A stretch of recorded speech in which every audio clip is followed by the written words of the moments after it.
এই কালা কানুনের মৌন প্রতিবাদ আজকের পবিত্র ঈদের দিনে আমরা জানাচ্ছি যে অবিলম্বে যেন কেন্দ্রীয় সরকার এই আইনকে পাশ করার চক্রান্ত না করে।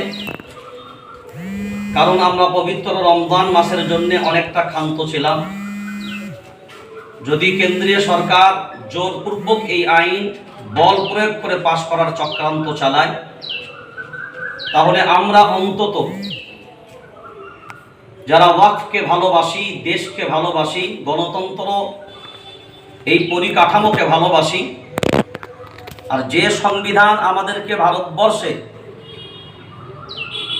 এ স্বাধীনতা দিয়েছে, মসজিদ, মাদ্রাসা, মক্তব, খানকা, কবরস্থান সহ এ সমস্ত ধর্মীয় সম্পত্তিগুলো সংরক্ষণ করা, সেই সংবিধান কি আমরা হাতিয়ার করে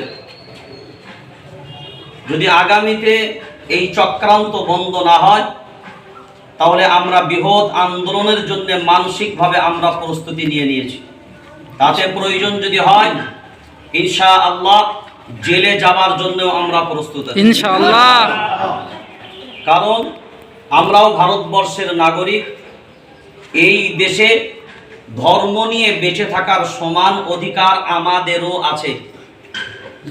যদি দেশের প্রধানমন্ত্রী তিনি তার ধর্মীয় নিয়ম অনুসারে তিনি এদেশে থেকে তিনি যদি তার ধর্মের স্বাধীনতা তিনি লাভ করেন, ভারতবর্ষের মুসলিম সম্প্রদায়ের মানুষ তারাও তাদের ধর্মীয় স্বাধীনতা অবশ্যই লাভ করবে। কারণ এই দেশের মাটিতে বর্তমান দেশের মাননীয় প্রধানমন্ত্রীর যতটা অধিকার আছে, স্বরাষ্ট্রমন্ত্রীর যতটা অধিকার আছে, ততটা অধিকার এই দেশের মুসলমানদেরও আছে। হিন্দু ভাইদের যতটা অধিকার, খ্রিস্টানদের যতটা অধিকার, অন্যান্য ধর্ম অবলম্বীদের যতটা অধিকার, মুসলমানদেরও ততটা অধিকার এই দেশের নাগরিক হিসাবে আছে। আমরাও ভোট দিই, আমরাও ট্যাক্স দিই। সর্বস্তরে যখনই দেশের জন্য প্রয়োজন হয়েছে, মুসলিম সম্প্রদায়ের মানুষরা কখনো পিছু পা হটেনি।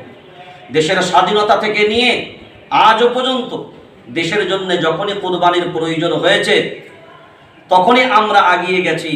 আর সুদূর ভবিষ্যতেও যদি এই দেশের জন্য এই ধর্মপ্রাণ মুসলিম সম্প্রদায়ের মানুষের প্রয়োজন হয়, তো আমরা সব কিছুকে উপেক্ষা করে ইনশাআল্লাহ দেশের জন্যে, দেশের জনগণের জন্যে ইনশাআল্লাহ যদি জীবনেরও প্রয়োজন হয়, ইনশাআল্লাহ আমরা দিতে প্রস্তুত আছি।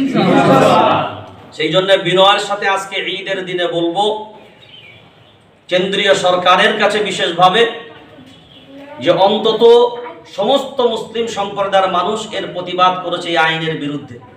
তো যেটা চায় না মানুষ, দেশের আইন তো হবে দেশের মানুষের জন্য, যেটা মানুষই চায় না, যাদের উপকারের জন্য আপনারা করতে চাচ্ছেন, এটা আমাদের উপকার নয়, আমাদের বরঞ্চ চরম ক্ষতি। তাহলে জোরপূর্বক আপনারা চাপাচ্ছেন কেন? যদি মনে হয় এরা দেশের নাগরিক, যদি মনে হয় এরা দেশের গণতন্ত্রের পরিকাঠামোর একটা মজবুত ভিত, তাহলে অবশ্যই কেন্দ্রীয় সরকারকে অনুরোধ করব বিনয়ের সাথে আজকে পবিত্র ঈদের দিনে শুভেচ্ছা সহ আপনাদেরকে অনুরোধ করছি, অবিলম্বে এই বিল যাতে পাস না হয় তার ব্যাপারে নিশ্চয়ই আপনারা গুরুত্বপূর্ণ সিদ্ধান্ত নেবেন।